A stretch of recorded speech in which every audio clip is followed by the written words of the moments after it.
ఎవరికైనా సరే పలానా టైంకి అది కుట్టేసి మీకు ఇచ్చేస్తాను అని మాట ఇచ్చాను అంటే నేను ఎన్ని తిప్పలైనా పడని ఆ మాట అయితే నిలబెట్టుకుంటాను.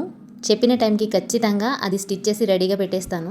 అయితే నాకు ఒక 4 టాప్స్ అయితే సైడ్ స్టిచెస్ వేసి జిప్స్ వేయమని నాకు తెలిసిన వాళ్ళేలేండి. అంటే కస్టమర్స్ కాదనమాట, చుట్టాల బట్టలు ఇచ్చారనమాట. అయితే 3 టాప్స్ అయితే స్టిచెస్ వేసేసి పక్కన పెట్టాను కానీ ఒక టాప్కి 1 సైడ్ మాత్రమే జిప్ వేసి ఇంకొక సైడ్ అయితే ఆపేశాను.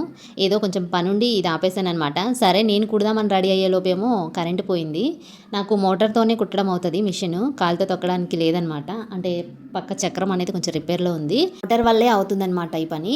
నిజం చెప్తున్నా, ఈ జిప్పు వేసేది క్లియర్గా ఫుల్ వీడియో పోస్ట్ చేయమని ఇంతకు ముందు నేను ఇలాంటి వీడియో ఒకటి పోస్ట్ చేస్తే కొంతమంది కామెంట్ చేశారు ఫుల్ వీడియో పెట్టండి అని. నేను స్లోగా మీకు ఎక్స్ప్లెయిన్ చేస్తూ వీడియో షూట్ చేసుకొని పోస్ట్ చేద్దాం అనుకున్నా. బట్ ఎప్పటికప్పుడే ఇలా హడావిడిగా స్టిచ్ చేయాల్సి వస్తుంది. ఇప్పుడైనా సరే నేను ఈ వీడియోనే ఫుల్ వీడియోగా ఎక్స్ప్లెయిన్ చేసి పోస్ట్ చేయొచ్చు. కాకపోతే ఇది నైట్ స్టిచ్ చేసిన వీడియో కదా, కొంచెం క్లారిటీ మిస్ అయిందనమాట. చూసే వాళ్ళకి కూడా చూడబుద్దేదు అని చెప్పేసి ఇంకా నేను షార్ట్ వీడియో కిందే మీకు పోస్ట్ చేస్తున్నాను. వీడియోలో క్లియర్గా చూస్తే ఈ వీడియోలో కూడా అర్థమవుతుంది. మార్నింగ్ లేచి ఈ డ్రెస్సెస్ కుట్టుకుంటూ కూర్చుంటే ఇంట్లో పని అవ్వదు, పాపని స్కూల్కి పంపించాలి. లేదా పాపని స్కూల్కి పంపించిన తర్వాత ఈ డ్రెస్ మొదలు పెడదాము అంటే వాళ్ళు 9ంటికే వస్తా అన్నారనమాట తీసుకెళ్ళడానికి. అప్పటికి స్టిచ్చింగ్ అవుతుందో లేదో అని టెన్షన్ అనమాట.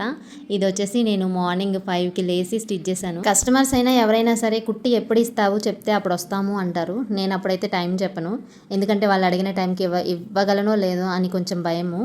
అందుకే నేనే కుట్టిన తర్వాత మీకు కాల్ చేస్తాను అని చెప్పి చెప్తానమాట. కానీ వీళ్ళు అప్పటికి 2 డేస్ నుంచి అడుగుతున్నారు. కొంచెం టైం లేదు, కుదరట్లేదు, కుడతాను అని చెప్పి వీళ్ళకి రిక్వెస్ట్ చేశాను.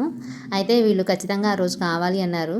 సరే ఇస్తాను అని కూడా నేను కూడా మాట ఇచ్చాను. అందుకే ఇచ్చిన మాట నిలబెట్టుకోవడానికి ఇన్ని తిప్పలు పడాల్సి వచ్చింది.